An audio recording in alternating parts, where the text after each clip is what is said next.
How's it going, guys? Persona Cheese here, and today I'll be deciding who is the best wind persona in Persona 4 Golden. The ones I'm considering for this video include Norn, Odin, Magatsu-Izanagi, and Suparna. As with all my videos like this, I'll only be including the dedicated wind personas that I consider the strongest. First we have Norn, the max social link persona for Naito that starts at level 72.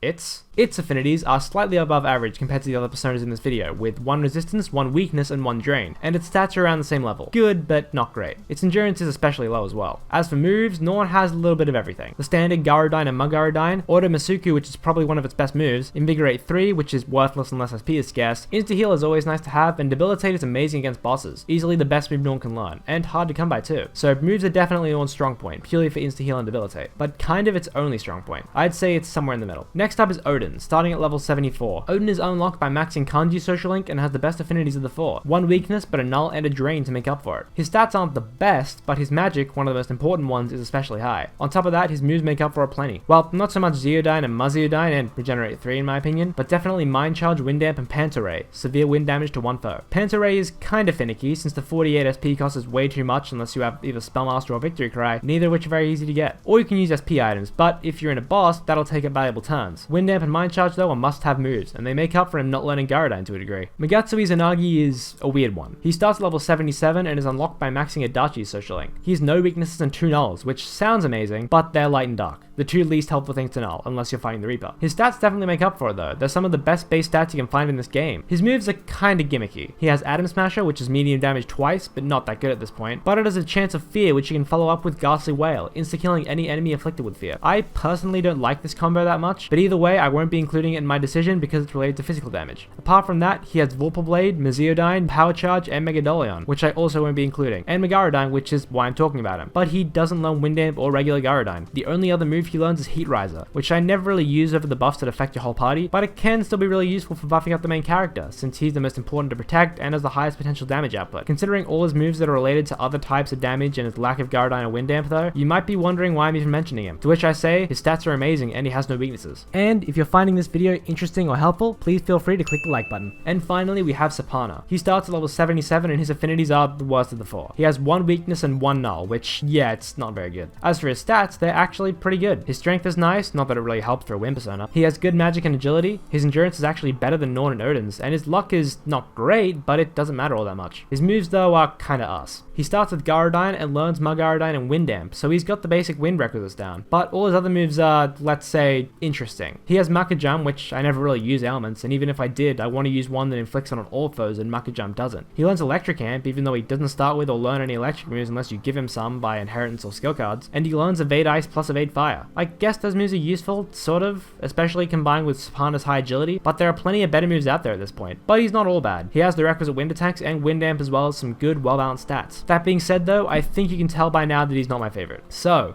who's the best of them all? Not Suparna, clearly. Norn is good. It has good affinities and learns Auto Masuku, Insta-Heal, and Debilitate. Plus it has good magic. But D-Run and Invigorate 3 suck, its endurance is awful, and it doesn't learn Wind Damp. So it's definitely a strong wind persona, but not the best. How about Magatsu-Izanagi then? He's awesome stats barring luck and no weaknesses, plus Heat Riser. Well, he's neutral to everything from physical to wind and only nulls light and dark, which, like I said, is only really helpful when you're fighting someone like the Reaper. Plus, apart from Heat Riser and Magarudyne, all his moves are meh, or good but related to another form of damage, so no. Which means Odin is our winner. His magic is the best, which is one of the most, if not the most important stats, and his other stats are average at absolute worst. On top of that, his affinities are the best. You could argue that Izanagi's are better since he has no weaknesses, but from my perspective, being immune to electric and wind is infinitely better than being immune to light and dark, and more than makes up for him having a weakness. And his moves are the best for wind users too. And if you want to see who the best electric persona is, watch this video too.